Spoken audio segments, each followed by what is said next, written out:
हमने जो आतंकी घटना स्थान से कारतूस मिले थे, वो कारतूस का एफएसएल रिपोर्ट पहले से करा कर रखा था और चंडीगढ़ सेंट्रल एफएसएल के अंदर एक रिपोर्ट के आधार पर उनका रिपोर्ट तैयार था।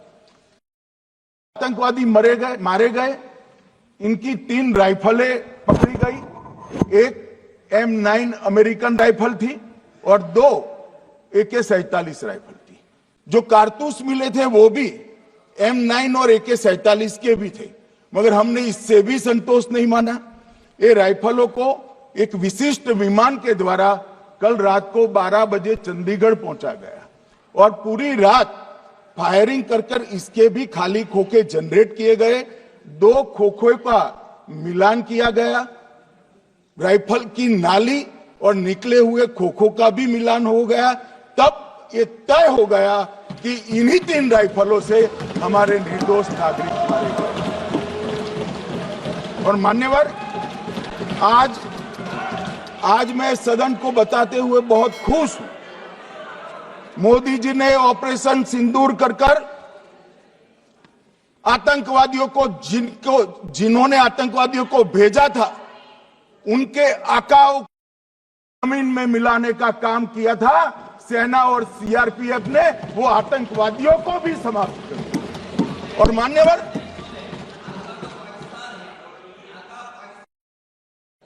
कौन पाकिस्तान से क्या? अरे बैठ जाओ भाई।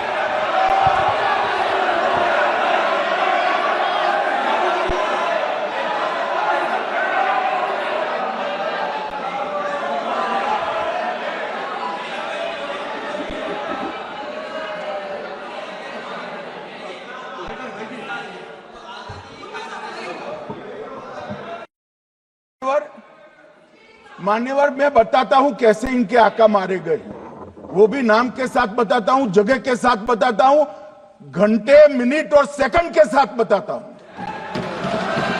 मान्यवर, मैं तो अपेक्षा करता था सूचना सुनेंगे, पक्ष विपक्ष में खुशी की लहर दौड़ जाएगी, मगर ये स्याही पड़ गई इनके चेहरे पर। क्या है मान्यवर, किस तरह की पॉलिटिक्स? भाई, आतंकवादी मारे गए, आपको इसका भी आनंद नहीं है?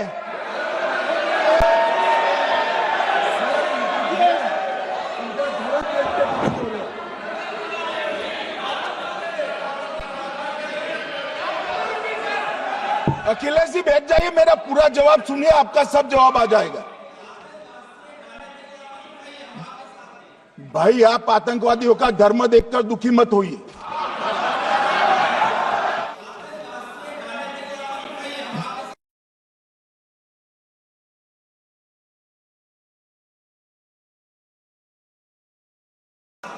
भाई, आप आतंकवादियों का धर्म देखकर दुखी मत होइए।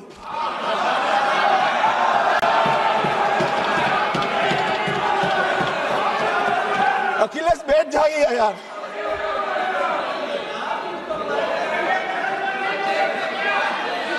अखिलेश जी बैठ जाइए। मान्यवर, किसी को संशय रखने की जरूरत नहीं है। बैलिस्टिक रिपोर्ट मेरे पास है, मेरे हाथ में है और 6 वैज्ञानिकों ने इसको क्रॉस चेक किया है। सुबह 4:46 पर फोन पर मुझे 6 ने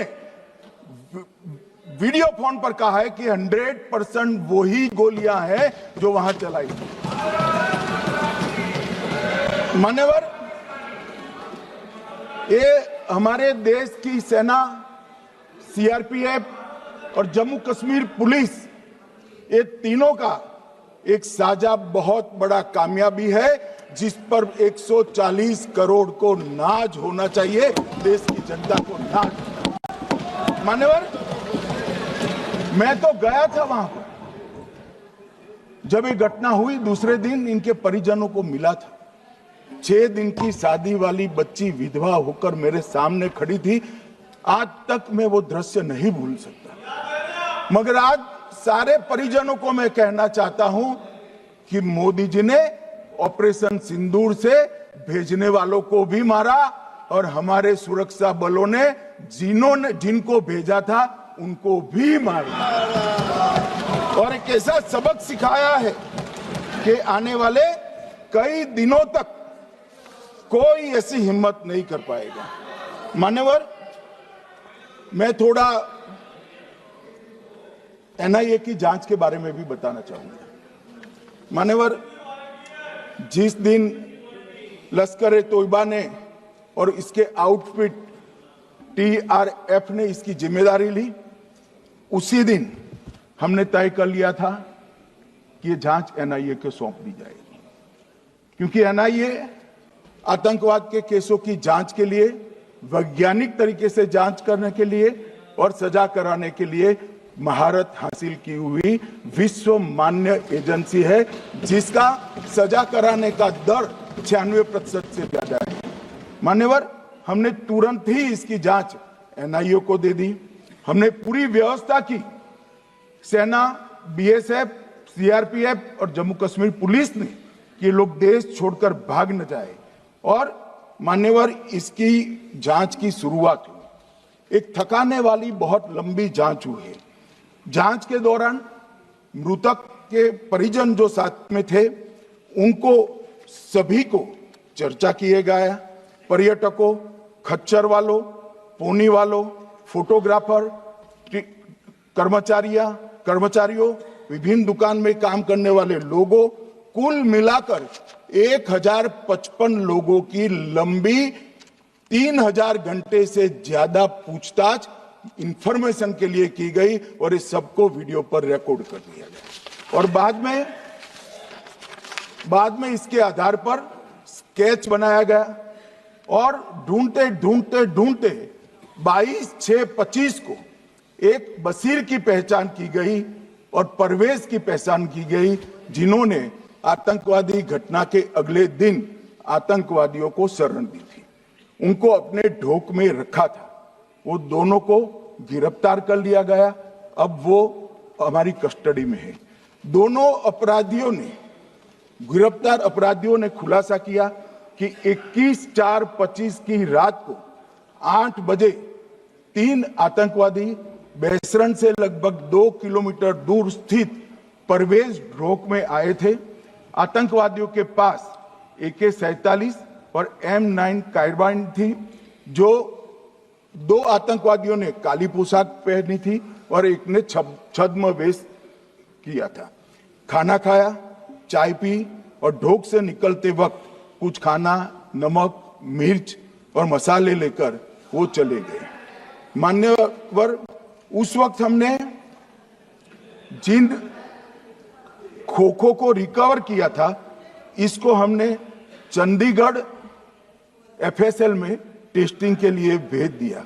और जब चंडीगढ़ FSL में टेस्टिंग के लिए भेजा गया तो वही राइफल से एप्को आतंकी हमला हुआ था, वो भी निश्चित हुआ। तो आज इसके साथ साथ दूसरे एप्को आतंकी हत्या को अंजाम देने वाले आतंकियों का भी इसके साथ ही समाप्ति हुई है, उनको मार दिया गया है। मान्यवर, और इसके बाद में स्केच बनाया गया। गिरफ्तार किए गए दोनों आरोपियों की माता जो थी, उन्होंने ये तीनों आतंकियों के मृतदेहों को पहचान लिया है। दोनों आतंकवादी घटना में साथ लेने वाले उनके साथियों ने भी पहचान लिया है और अब उसकी FSL की पुष्टि भी आज सुबह 4 बजे हो गई थी। अब मैं जांच का पूरा ब्यौरा बताना चाहता हूं। मान्यवर, ये हमले में 3 पाकिस्तानी आतंकवादी थे। हमले में 2 AK-47 और 1 M9 कार्बाइन का प्रयोग किया गया था।